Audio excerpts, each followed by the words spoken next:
Hello again, everyone, and welcome to the Galen Snyder Show. I'm Vince Reed, along with my engineer, Mike Samsel. We're brought to you by Aria Health, your neighbors here in Lower Bucks County, and whenever you need assistance, they're ready to help you.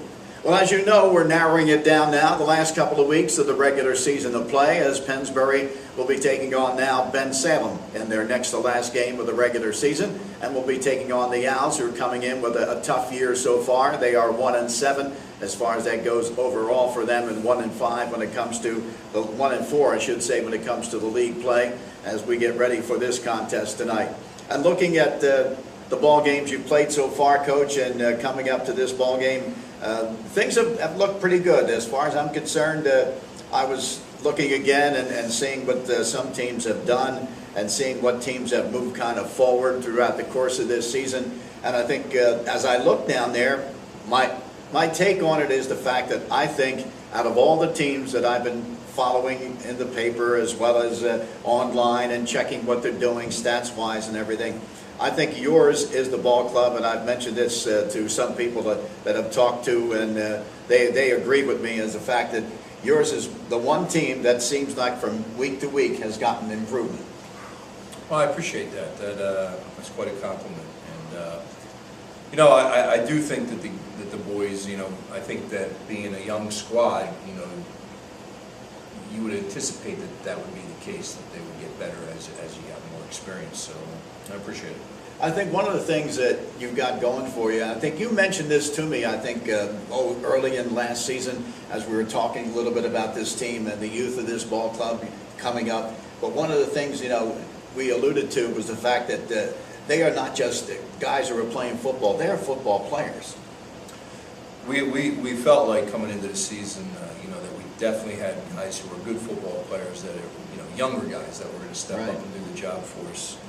And, the seniors that we have not only done a real nice job, but I think that the senior leadership, as I've said, week to week has really been excellent. Yeah, I think so. I really do. I think one of the things that, and I was looking it over again and looking at your defense and seeing where you had Brendan Campbell back and Victor Delgado was back, and I look at those two guys and I think to myself, there are two right there that help to really bring this group together on defense. Right. Brendan is, he's a smart player, and we give him a lot of responsibility on getting people set up correctly on defense, and he makes a lot of calls for us, and he provides a lot of leadership. Vic also makes some calls out there, but Vic's a very aggressive player, very physical player, and so they both bring a lot to the table for us. I think one of the things, and sometimes we don't tend to mention this, and they deserve a lot of credit, I think. Dan McShane has done a real nice job for you there as far as that goes on the defense as a coordinator there. I think he and his group there would have had a tougher time, I think, of it this year, in the fact that they had to mold together these young kids. Sure, it hasn't actually been that hard because there are a lot of talented kids who, but Dan and the rest of our staff, defensive staff and our offensive staff, do an excellent job. Yeah, I know. I talked to Dave Sanderson after that game down in Frankfurt for a little bit before he had to go down and get with the team. But we were talking about the way the offense was rolling along and the things that they have done in the course of the season so far. And really, when you look at it, they came in looking at a strong offense. And when you look at these kids, the way they perform, I think on a consistency basis, they really performed excellent for you, because I think they have been consistent from week one right through now. Well, I mean, if you look at the numbers, if you look at the amount of points we've given up week to week, and also the amount of points we've scored week to week, it's been a fairly consistent effort. We might have had one bad half maybe against Truman and one bad quarter probably against Easton. But other than that, the effort's been very consistent.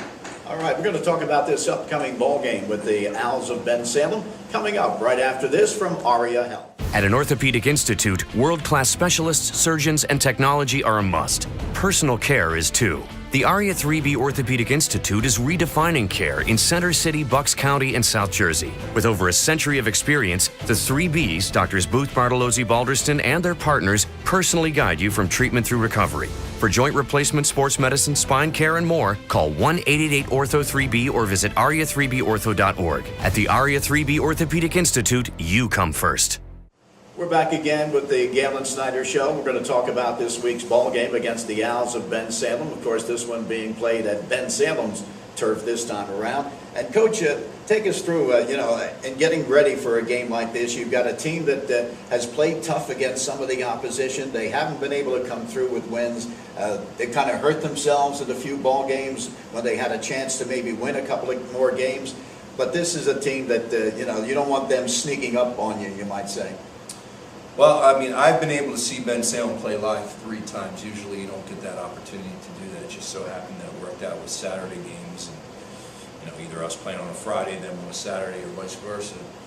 So, I watched them, and of course seen them on tape a couple more times. And they are a team that is sort of like a hard luck team. I mean, if you watch every game that they play, they put forth a really good effort. They at times play very physical, are able to run the ball on a number of teams. It's just that they've had some tough breaks. They've had some tough breaks from injury standpoint. They've had some tough breaks from turnovers at inopportune times. There's some times where they look like they'll play a quarter where they really look like they're a team that can beat almost anyone, and then they'll have some tough breaks. So, they're a team that definitely has to be taken seriously, and that's what we have set out to do this week. All right, I've got them here with their offense and their defense here, and of course you're going to have George Pegram there at the quarterback position, and the one that's going to be toting the ball a lot for them as well is going to be Ian Pizarczyk, who's one of the fine running backs we have here in the area this year. When you look at them and you take a look at the guys, of course you've seen the games on the line offensively. Where do you feel their strength is to go in certain areas when they really need yardage to pick up?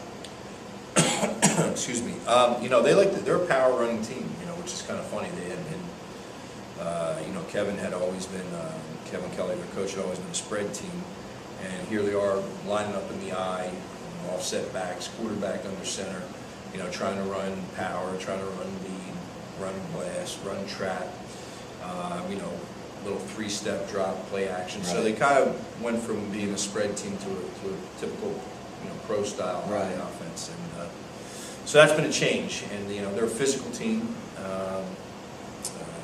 Pizarczyk's very quick, tough, hard-nosed runner, plays both sides. Arcangeli was a real physical runner for them. Right. He got injured. Whether he'll be back or not, I don't know. And the quarterback, Pegram, has done. I have been able to watch him progress from week to week, and he's gotten better. And he actually, did some things against the Chamonix, putting the ball down the field with them, had them on their heels for a little bit. Well, you look at it, and like we mentioned about this ball club, is one thing is, as you said, they're going to be more diverse this time around. They're going to be running the ball. They're also, with their quarterback there and some of the ends they have, they're going to be able to throw it.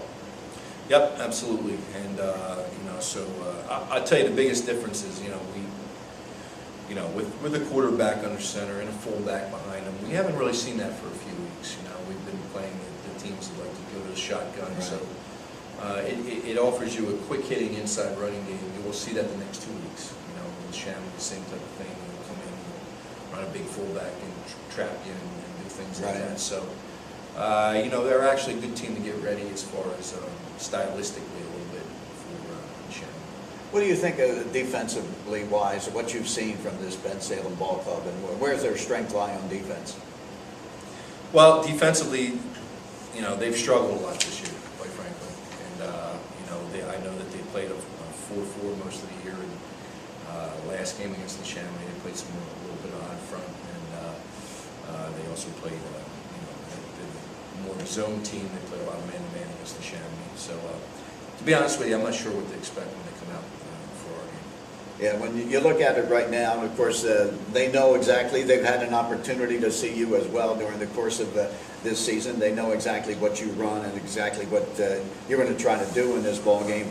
And certainly, one of the aspects of that, I guess, is a team you take on that it has had the chance. Like you said, you watched them 3 times. They may have watched you 2 or 3 times this year.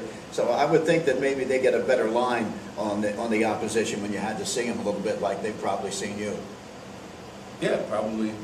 They're probably the same boat as us. So, we'll see. I can't really predict. I think that they do have some. They have some athletes. They have some tough kids, and they're going to come in with whatever anti-wing TD that they draw up, and we'll see how it goes. All right, we're going to be back with more here on the Galen Snyder Show. First, this from Aria Health.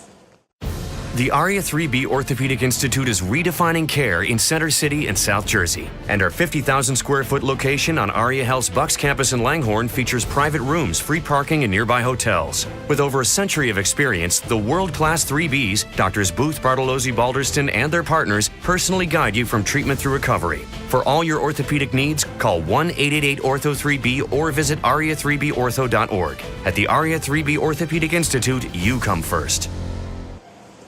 And we're back once more here with the Galen Snyder Show. And Galen, as we said, we're getting ready with the final couple of games in the regular season. Then after that, of course, it's teams to get into the playoffs. You're in a good position right now to be one of those ball clubs. Of course, everything hinges on what these teams all do, you included and the others, in the last couple of weeks. I think it's going to be interesting to see, how things materialize as to where certain teams are going to go. I know you're high on the point standings. I was looking at that last night. You're up there high, but of course, as you know, they give points for a victory, but at the same time also for the wins that your opposition has had. And of course, the Owls have only had 1 win so far, so it's going to make it tough for you to stay up there where you are, even with a win, because of the fact that other teams that are right next to you, and a couple of them are only 10 points away from you, are going to be playing teams that have more victories. Yeah, that's probably true.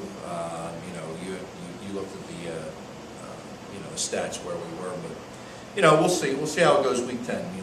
After week 10, we'll worry about it when we go to the seeding meeting and they tell you who you play. And other than that, as long as you're in there, that's the important thing. You got a chance, and eventually, if you want to win it, you got to beat everybody anyway. So yeah, we'll see. And when you take a look at it right now, that it's a nice position to be in, to know that you're in. And let's face it, you having just 1 loss and you're right up there right now, you're going to be in the tournament. Everybody knows that, in the district playoffs, and the Chamonix is going to be in it. It's just a matter of where teams like you and they end up, finishing up. Bayard Rustin turns out is slightly in the number 1 spot so far, but I was looking at all the teams that are going to be in there and teams that are trying to get in the last 2 weeks of the season. And it looks to me like this year it's pretty even, to where I think this district playoff, you're going to have many chances of teams that maybe surprise clubs. Yeah, there's probably a couple favorites. I'm sure Coatesville. Yeah, Coatesville's got in there second. They won the state title game last year, so I'm sure they'll be one of the favorites to win it. I think the Chamonix is a team that's going to be a team to reckon with. District playoff time, so and then I think we'll have a shot ourselves. Yeah, there's no doubt about that. The thing I was looking at too was to see the number of teams from the overall Suburban 1 League, being from the National Conference, the Continental, the American Conference, to have a chance to get in. And it always, as you look at it, it seems like the conference itself as a whole, the 3 different conferences, have an opportunity to have a lot of people in there again. Right, there's a lot of teams, you're talking about 23, 24 teams yeah. in the Suburban 1 between the 3 conferences. And, so I guess Continental, you'll watch out for CUS having a great year. Right. North Penn, here they come, they're pushing. And that's the game this weekend, those 2. Yep. So, and Upper Dublin's undefeated. I'll tell you a team I think is a good team is the team Ruston that we played last year. I was impressed with them when we played them. I thought they were a good, hard-nosed team. I was impressed with their program, and here they are undefeated. Yeah, and here they are. As it turns out, with 2 weeks to go, they're in the #1 spot over Coatesville right now. So the Ruston Ball Club, as you said, and, not surprising to you because No. you know what they looked like last year. Yeah. Like I said, they're another Wing T team like ourselves, and I just, I was impressed with what I saw. I think the coach does an excellent job, and I think they'll be a tough team to beat as well. When you look at the, things that how they materialize for you so far this year and the way the season has gone, with 2 games left in the regular season to play, and where you came from the beginning with that loss to Easton, what would you say, you felt it was the biggest things that may have surprised you, that have gotten you to this point to where they've been able to roll through the rest of the opposition so far, and get all those wins after that Easton loss? I thought we had a chance to be pretty good. I didn't expect us to, come out week in, week out, and have one-sided games so often, especially with the young crew. You look at it. Easton's always tough. We got a younger team. We're going to Frankfurt, who's got some really talented seniors. Some kids are Division I type players. Same thing with Downingtown East. They have 3 or 4 Division I players. So you never know. Pretty pleased. Yeah, I would think so, because the way this team really has gotten together. And the thing that surprised me most of all was the fact that after that Easton ball game, I was wondering exactly how the team itself would feel about the fact that you opened up the season, you scored 28 points on them, which was great, showed you had the offense, but you gave up 38. And I was wondering how they would respond in their next ball game. And I was really, pleased to see that the response right away from the team when they took on a Frankfurt team that really at that point of the season was looking really good, even though it was early. I thought we would definitely respond. But I tell you what, I did have some concerns after giving up 38 on the defensive side. But I also understood that we were young, and I also knew we had some reinforcements coming, and we've gotten better. Yeah, and I think one of the things is the defense learned quickly, and certainly is going to be a big part of this as to where this team is headed. And we should have a good ball game here tonight. Ben Salem's got nothing to worry about. They're not going anywhere after this, so they know they can put it all on the line and try to spring the big upset. You remember a year ago, Ben Salem had one of the biggest upsets when it comes to all of last season when they defeated a very good Penn Ridge ball club. So it's possible that you can come up there for that one big game and just play your heart out. You never know what's going to happen. And I think that's probably the biggest thing that you'd have to worry about as they come up with one of those games like last season. Well, they're definitely capable, and as I said, they've been a hard luck team so far. So usually your luck eventually turns around. I just hope it isn't this week. We take care of business. All right, so we're getting set for the ball game here just moments away, as we'll have a big one coming up in the Suburban One League National Conference. The Pennsbury Falcons will be, of course, on the road this time, taking on the Ben Salem Owls. And our Galen Snyder Show, brought to you, as usual, by Aria Health, your neighbors here in Lower Bucks County. And if you're in need of them, they're ready to take care of you and serve you well. And so for my engineer, Mike Samsel, and also Coach Galen Snyder, I'm Vince Reed. Let's get ready to start the ball game.